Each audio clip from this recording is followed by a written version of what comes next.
we are picking 1, 2, 3, 4, 5, 6, 7 fights for UFC 245. A very good card, in my opinion.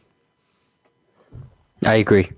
First Very fight, good card. First fight, we're picking Matt Brown as a minus 360 favorite against Colby Ben Saunders, a plus A blues. a plus 270 underdog. Easy pick here. Ben Saunders is awful. One of the worst fighters on the UFC roster. He stinks. Matt Brown, not at the fucking peak of his career right now, but so much better than Ben Saunders. Easy pick here. Matt Brown wins. I'm looking at a future fight, so I was delayed. I have Matt Brown. He's a huge favorite for deserving reasons, I guess I should say, and that is why I will pick Matty Brown. I have no idea why Ben Saunders is in the UFC. I looked at his recent resume. It doesn't make any sense. He's not a name, but he's just a guy that I've heard of, and he's bad. He's never been good. No. He has dirt on somebody. Matt Brown. Ben Saunders has dirt on somebody. He must. He must have weenie pics of Mr. White. Mike Perry's a plus 205 underdog to Geoff Neal, a minus 265 favorite. For one, I don't trust anybody named Geoff who spells it Geoff. You got to get that together. It's Jeff. Do you want him to change his name? Yeah, I do, absolutely. You can't be Geoff. You got to be Geoff. We should try to interview him. Geoff? Yeah. I'm going to call him Geoff the whole time. I refuse not to. You might end our interview early if you start doing that. I don't understand the odds on this one. I don't know why Mike Perry's such a big favorite. Geoff Neal, I think, 1 loss or undefeated, something like that. You have the odds flipped. Mike Perry's the underdog. That's what I said. I said Mike Perry's plus 205 underdog, Geoff Neal minus 265 favorite. When you just said it, you said, I don't know why Mike Perry's such a big favorite. Such a big underdog. So I was confused. Okay, go ahead. He has 2 losses. Geoff Neal, like, his record is better than Mike Perry's, but he hasn't been around the UFC as long. Mike Perry has fought a lot of really good guys in the division. He's beat good guys in the division. I don't know why he's a plus 205 underdog to Geoff Neal. I'm picking Mike Perry as an underdog here, although I'm not super convinced just because I'm so unfamiliar with Neal. I just don't understand the odds here. I'm going to pick Perry. I was thinking Perry because I recognized his name before I recognized Neal's name. But Neal is like 14-2, 16-2, something in that gray area, that range. So 12-2. 12-2? I knew he had 2 losses. I was halfway there. But I'm going to go with him. He's a favorite. I don't know what Mike Perry's even really up to now these days anyway, so. Hell yeah. He's fighting, man. He's fighting. I am also going to go with Geoff Neal here because I looked at their track records, and I think that Geoff Neal has beaten the better guys, especially recently. Because Alex Oliveira Mike Perry's last 3 wins. He beat Alex Oliveira, who was a 155er, who couldn't cut it, which is also, I think, where his Mike Perry's size is. He beat Paul Felder, which is a legitimate 155er that fought him. And then he beat Alex Reyes in one of his earlier UFC bouts in 2017. Those are his last 3 wins in the UFC. Geoff Neal is undefeated in the UFC, and he's beaten guys like Nico Price, Bilal Muhammad, and Frank Camacho. I think those are quality wins. Bilal Muhammad's a quality win. The other 2 are not. I mean, he also finished the other 2, though. Yeah. I'm just saying those aren't quality wins. I think that it's as quality, if not, I mean, especially because he has 5 wins in the span that Mike Perry has 3. I think Frank Camacho lost to Sage Northcutt. How quality of a win is this? Fair enough.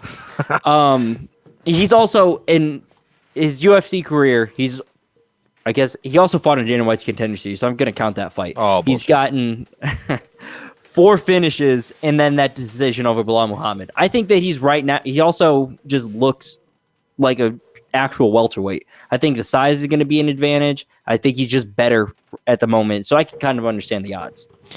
So you're picking Neal. Yeah. Petr Yan is a minus 500 favorite against Urijah Faber, the plus 350 underdog. The disrespect to Urijah Faber on these odds. Love it. That being said, Petr Yan beats Urijah Faber's ass. Like, this does not go well for Urijah Faber. No, not at all. I'm a little surprised at the odds just based on Urijah Faber's resume and how long he's been around and the fact that he's a legend. But it's not going to be a close fight, and I think Petr handles it pretty easily. I have Petr despite him having a terrible name and a terrible spelling of his name. Yeah, Geoff's got to change his name to Geoff. Petr's got to change his name to Petr. That's just things that have to be done. It is things that have to be done. But he is on a 8-fight win streak. His last 2 fights are more impressive than the previous ones against Jimmy Rivera and John Dodson. I don't even know, is John Dodson still alive? I haven't heard his name in a long time. Not in the UFC. But yeah. Dead to Dana White. Dead to Dana White? Dead to Dana White. Same thing. Dead. Yeah. Same thing. But I'm going to go with Petr Yan. He's a huge favorite. I'm not a Urijah Faber fan, and he's obviously... Urijah Faber hater, to be honest. To be very honest. And he's obviously well past his prime. He should be retired. He should be a retired bitch, as... Retired bitch. The kids say. In saying that, give me Petr Yan by 1 million. If that was... Petr Yan only got this fight against Urijah Faber because I don't think literally anyone else that could fight realistically at this time in the year wants to fight him. Petr? Yeah. And I think that Urijah Faber is like, you know what? Let's just do it. And it's not going to go well for him. Obviously, Petr Yan is going to win. And I think the odds are like this to try to entice dumb degenerates into betting on Urijah Faber. That's a good point. So, Petr Yan, and it's not going to be very close. Marlon Moraes is a minus 200 favorite to Jose Aldo, the former featherweight king of the world, a plus 160 underdog. The disrespect to Jose Aldo on these odds. A minus 200 favorite is Marlon Moraes. The picture of Jose Aldo that came out this week is very damning. Does not look good for my boy Jose. He looks like he's being held up in the picture because he's going to fall down otherwise. He looks very, very sunk in, very emaciated at 135 pounds. He's eating 2 pounds of salad a day to try and get to 135 pounds. He also looks aged in the picture. Yeah. Add that fact into that he's been knocked out twice by Max Holloway, lost to Alexander Volkanovski. Things just aren't looking up for my guy Jose Aldo right now. Is he your guy? I like Jose Aldo. I'm not 100% convinced that Marlon Moraes... Huh? You hate Conor McGregor. He's whatever. I like Jose Aldo.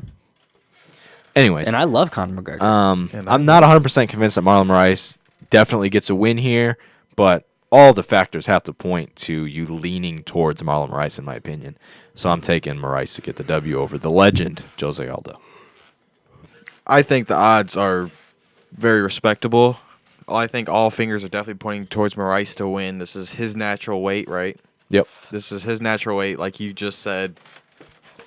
Jose Aldo looks god-awful. Jose Aldo looks god-awful at that weight. It looks like he might struggle to take it to the distance, and Moraes has a fair amount of wins by decision, so he can obviously take it to the full 3 rounds, and he also has a fair share of submissions and knockouts recently. Like a very nasty knockout against Germaine Sterling.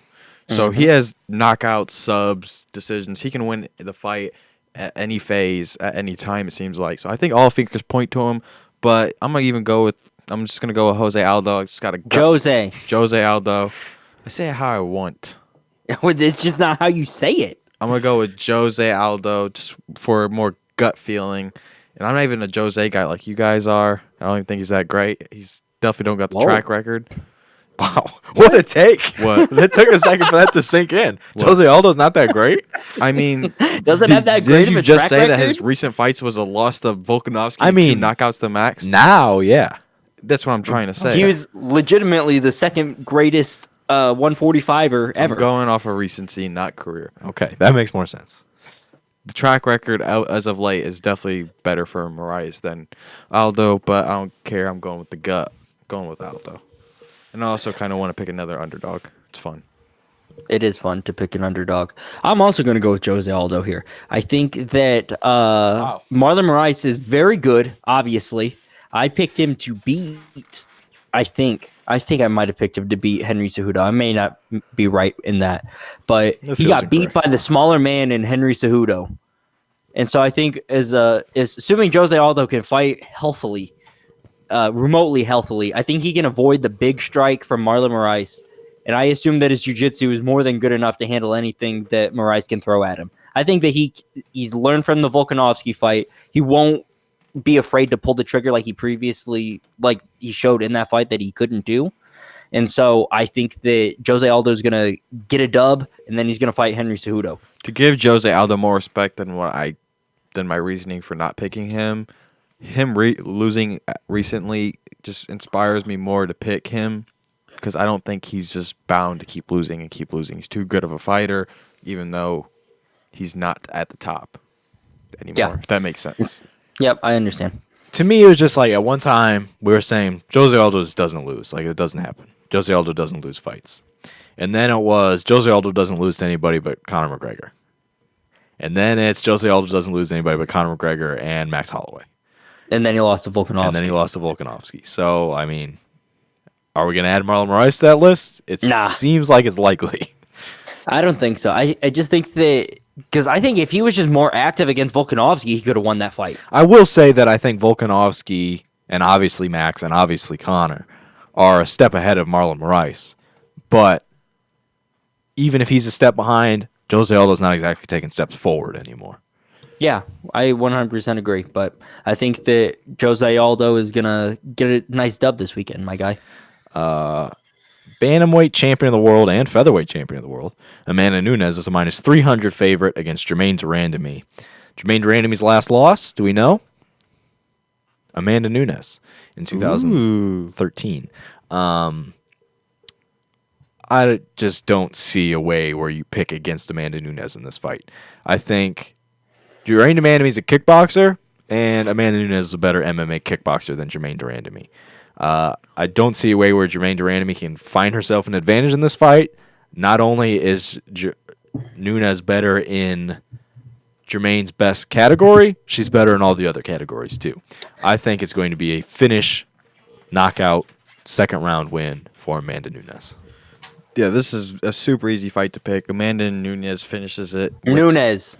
What did I say? Nunes. Oh, that's going to be hard for me.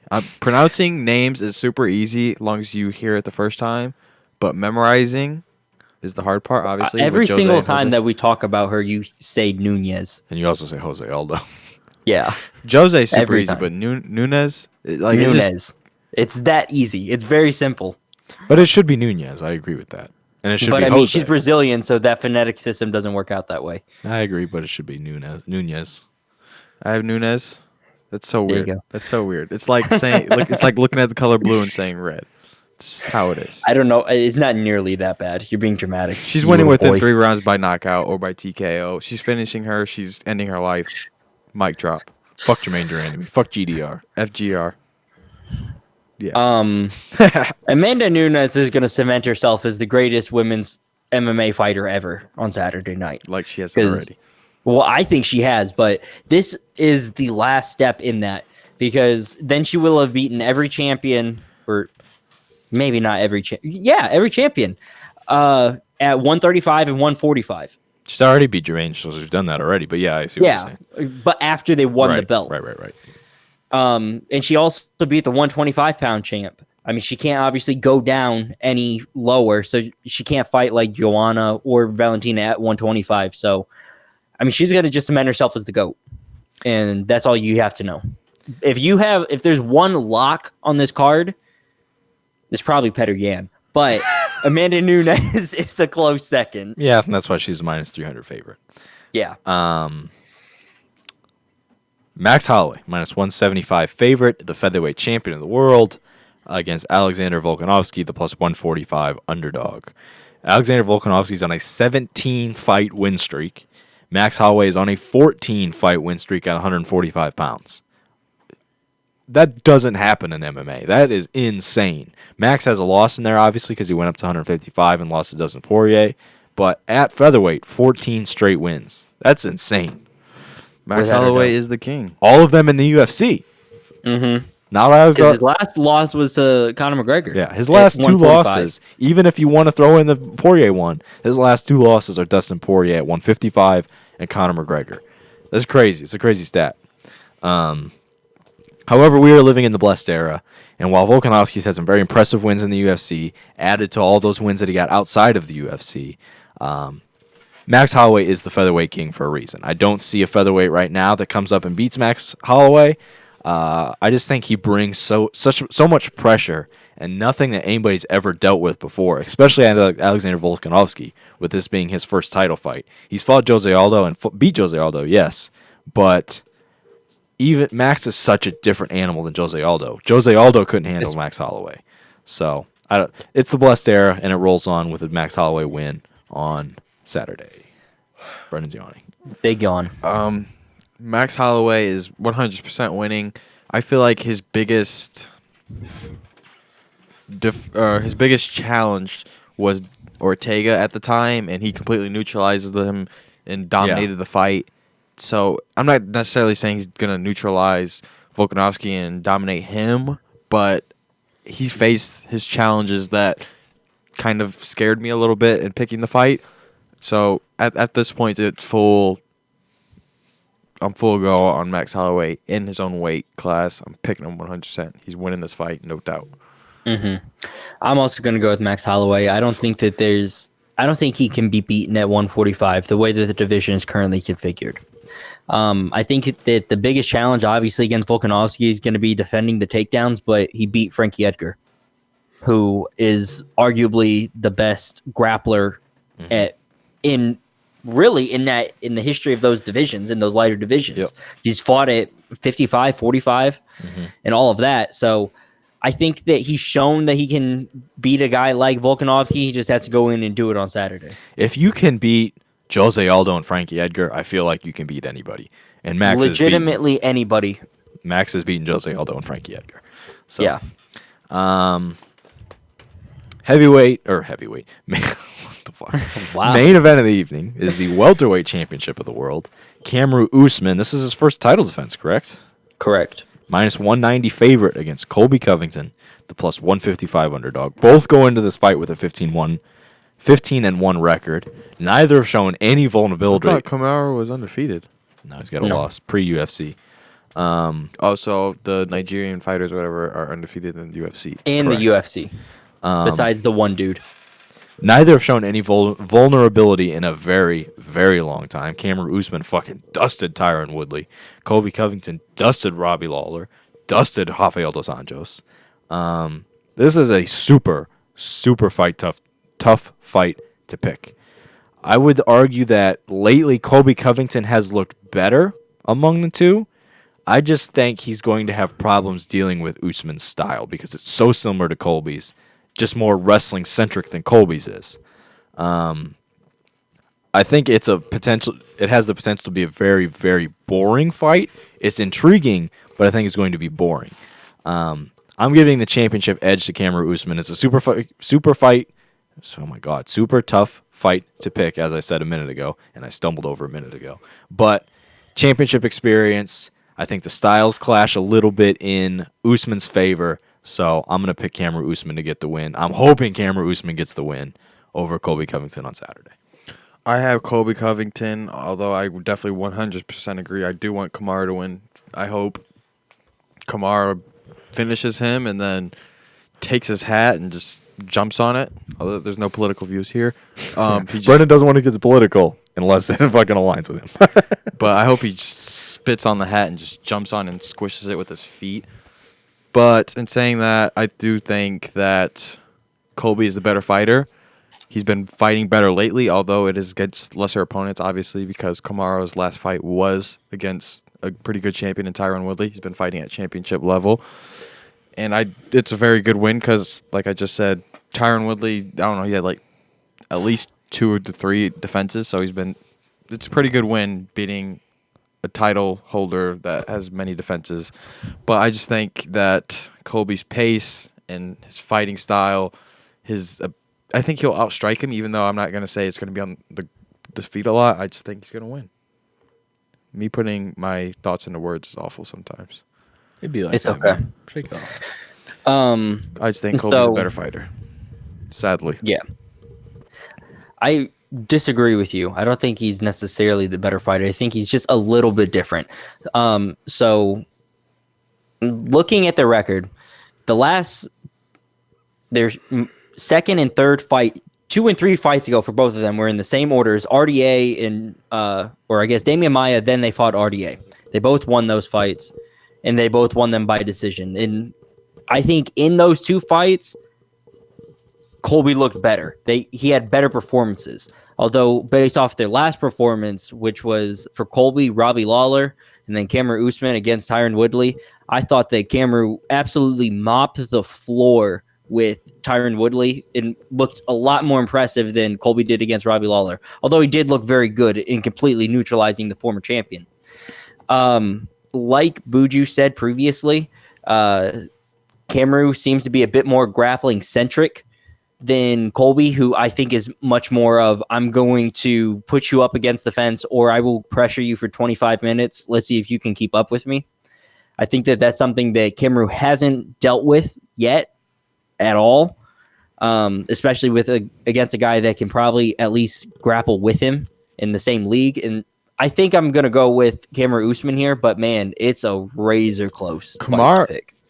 Kamaru Usman has also fought somebody like Colby, which is an advantage of Colby. Like, for an example, Tyron Woodley is his last fight, and Tyron Woodley fights at your pace. He doesn't fight at his own pace, which is a much slower pace typically. Or at least he drags it into a slower pace. Like just watch the Maya fight. Even though that was obviously necessary for him to win that fight, just look at that fight just for an example of the pace that he can go at compared to Colby, who will be in your mouth, in your face for 5 rounds, for 25 minutes. Colby's advantage is he puts a pace on you. Tyron's was that he takes the pace away. So it's a completely different fight from Tyron Woodley, yes. But Colby Covington and Tyron Woodley, while the strategies they employ may be different, aren't necessarily that different of fighters, if that makes sense. Yeah, I think all three of them are similar fighters in their strengths and weaknesses. I think that Usman, if anyone can take that strength from Colby, it is going to be Usman, and that is in imposing his will, because he's done that in the UFC. He's not afraid to get booed by fans looking to get the W rather than putting on a show. Right. So, and for that reason, I think that he's going to be able to manipulate the pace in a way that puts Colby in uncomfortable waters, and he's going to get the W. But I do not see this fight, whoever wins, winning in a finish.